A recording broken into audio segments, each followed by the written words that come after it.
Hi, everybody. So in this lesson, we are going to talk about my absolute favorite place I've ever been, Rome. And really, we're talking about the geography of Italy here. Italy is, I think I've decided, my favorite country I've been to. It has everything I want. It has history, we've got mountains, we've got beaches, we've got a great climate, we've got really good food, really nice people. It's the whole package. So I'm excited to tell you about the geography of Rome and share a little bit of some stories along the way. Also, throughout this unit, I have some fun video tours that I took on my last trip there, which that was about 8 years ago. So when you look at this picture on the screen, what you're looking at is a map of Italy. A lot of people think Italy looks like the shape of a boot. I'm going to try and use my little tool pen here. So if this is like the tip of the boot here, and it's kicking the soccer ball, which is the island of Sicily. I don't know if you see it. This is like a tall boot there, but anyway, I kind of see it. It looks like a tall knee-high boot to me. But Italy is a peninsula, which means it's surrounded by water on 3 sides. One of the best things to do if you get to tour Italy is to take a cruise along the coastline, which is gorgeous. But on our tour of Italy, we are going to look at the entire landscape. So we're going to be looking at the mountainous land, the flat land, the beaches. This slide should look familiar to you. This is a map we created at the very beginning of the school year, which is a timeline of the ancient civilizations we study. And it's crazy to believe that we're really toward the end of these civilizations now. We've gone all the way to Mesopotamia and Egypt and India and China, and we just wrapped up our unit on Greece. So when you look at the rule of Rome, what's really special and different about that is Rome crosses the timeline between BCE into CE, or the Common Era. And we've already studied monotheistic religions, but the religion of Christianity takes place during Rome. Jesus Christ was born during Roman rule, and that faith took place after his birth and teachings, death, and resurrection. So historians divide the timeline of history into before Christ or after Christ, or before the Common Era or Common Era. So the ancient Roman Empire ruled from 509 years before the birth of Christ all the way until 476 years after the birth of Christ.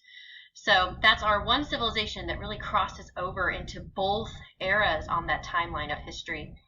When you look up at the map, Rome is the dark purple and has the most territory.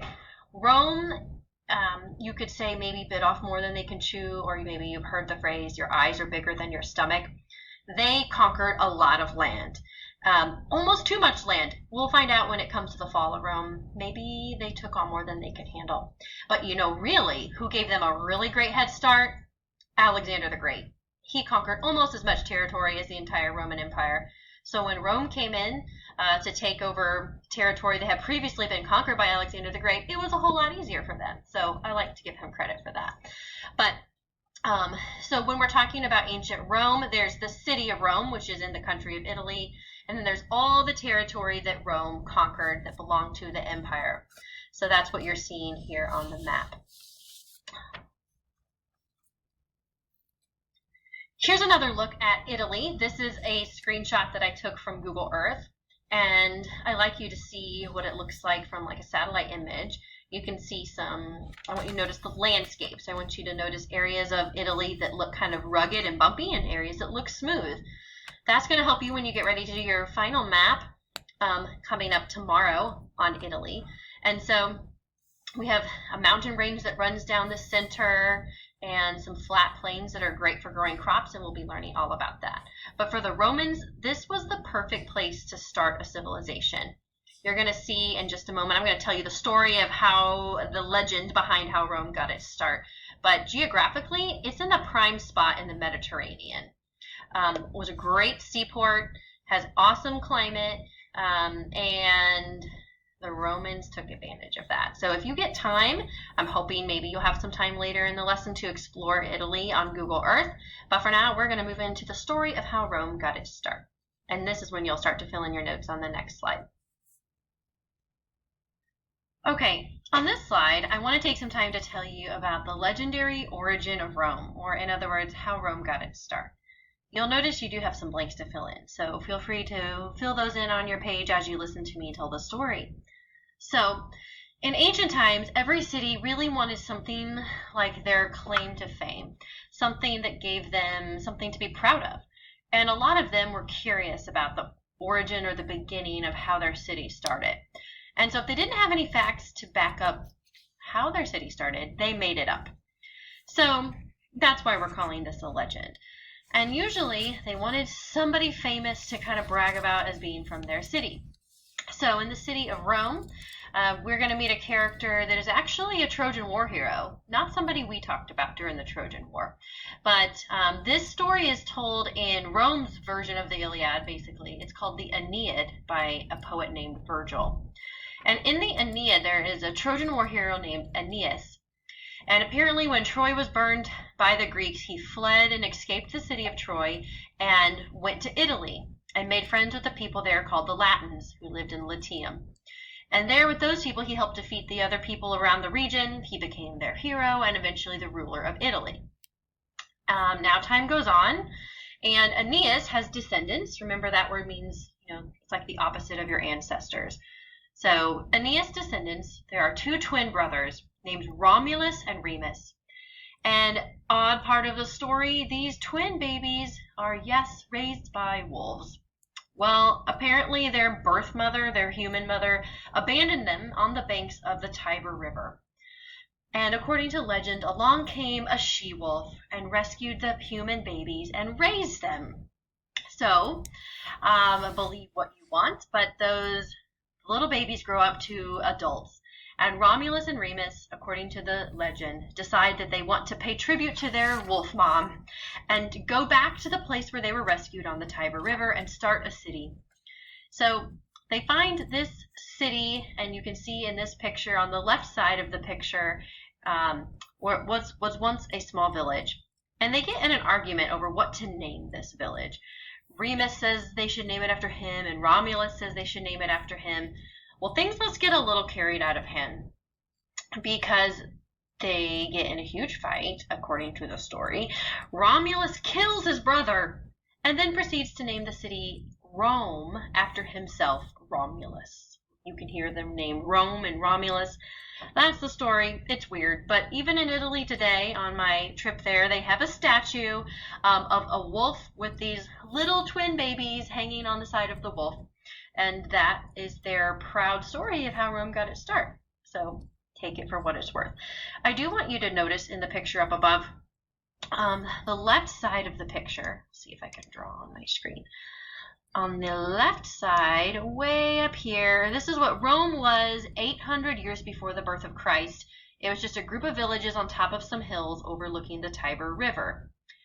Now, if you look at the picture and contrast this picture with the one on the right, the circle you see on the right is what once was this little village on a hill. By 300 years after the birth of Christ, it has grown into the largest city in the world. And, of course, all of the history we're going to be learning about takes place in this humongous city. But it didn't start out huge. It started as a small little river, a small little village along a river. Stop and make sure you have the blanks filled in on your notes. All right. On this slide, let's get into some details that you are going to use to help you when you create your very last map of Rome tomorrow. So all year long, we have been identifying the region or the civil name about earlier. I think Italy looks like it's a big, long boot here. This is the Italian peninsula surrounded by water on three sides. And then you have Latium, which is this area. I can't get my little marker to show right around here. And that's just the original region where the people who settled there, the Latins, had lived, okay? Back when Rome was once just a small village on the hillside. Rome, of course, is the name of the city that we are going to be putting on our map.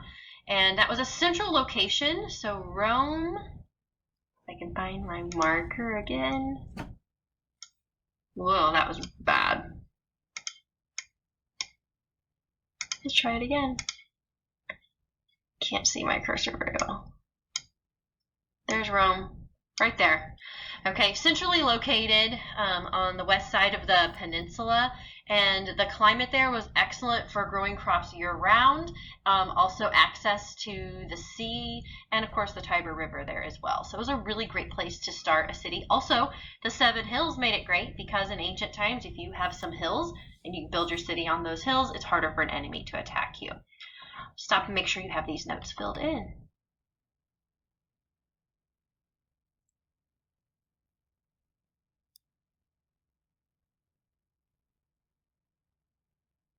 All right, so I found this cool little laser pointer thing I'm excited about. On this slide, let's talk about landforms, bodies of water, and landscape. All right, landforms. We've talked about landforms. By this point, you should know they have a form and a shape. They are a specific landform, a proper noun. So the Alps, the mountain range called the Alps, a mountain range called the Apennines, a volcano called Mount Vesuvius. Some of you maybe have heard of that. And of course, the Tiber River. So the Alps are a mountain range just to the north of Italy. Incredible mountain range. I will show you some pictures of that on the next slide and talk about some stories there. The Apennines mountain range run down the center of the peninsula of Italy. And those made it hard for people to cross during ancient times. Italy was much easier to traverse than some of the other civilizations we've studied. There's more fertile plains, and these mountain ranges here across the center of Italy aren't as tall. The Alps, however, getting across those would have been hard in ancient times. But we will spend some time talking about a very famous volcano named Mount Vesuvius. Now, actually, the Romans didn't even know it was a volcano until it exploded and destroyed the city of Pompeii, which is one of my favorite lessons to talk about and to show you some video footage of. Here is a Google Earth image of Mount Vesuvius today. It is still considered an active volcano, and millions of people live in an area that could be destroyed today. Thankfully, modern technology can give us more warning, but it is still a risk to live around Mount Vesuvius today. So in ancient times, though, the volcanic eruption devastated the Roman town of Pompeii and some other surrounding towns. It was awful, very sad. We will be learning about that. You're going to be labeling Mount Vesuvius right here on your map. So if you ever make a trip to Rome, or if you ever get to go with me, if I ever get to take students, we will definitely be taking a road trip down here to Vesuvius. Of course, the Tiber River, which you'll be drawing on your map, sourced up in the Apennines Mountains, flows down into Rome and out into the Tyrrhenian Sea, was a great source of water and transportation for the Romans as well. Check and make sure you're filling in your notes along the way. Our 3 bodies of water, since this is a peninsula, we have the Adriatic Sea, the Ionian Sea, and the Tyrrhenian Sea. And of course, that allowed trade within other civilizations. Rome became extremely wealthy because of the location where they were around these bodies of water. Landscape is the way the land is covered. It's like the way the land is carpeted. Landscapes flow into each other, just like the carpet in our room flows into the tile in the hallway. So in Italy, there are 2 landscapes that mainly dominate the peninsula. We have mountainous and hilly area, and you'll be using one color to show that on your map tomorrow. And then there are large, flat, fertile plains. And the mountainous, rugged areas made it difficult to cross parts of Italy, but the flat plains were really good for farming. And a bonus, the farmland, particularly around Mount Vesuvius, is like incredibly full of incredible nutrients for the crops. And I'm going to show you some pictures of some mutant lemons that I saw when I was there. So it's just well known around the world for being really, really incredible soil, and it has to do with the volcanic soil around there is really excellent for growing crops. When you do a Google Earth image and around parts of Italy, you can see the flat, fertile plains, and you can see the rugged plateaus. Make sure you have all your blanks filled in before you go on to the next slide.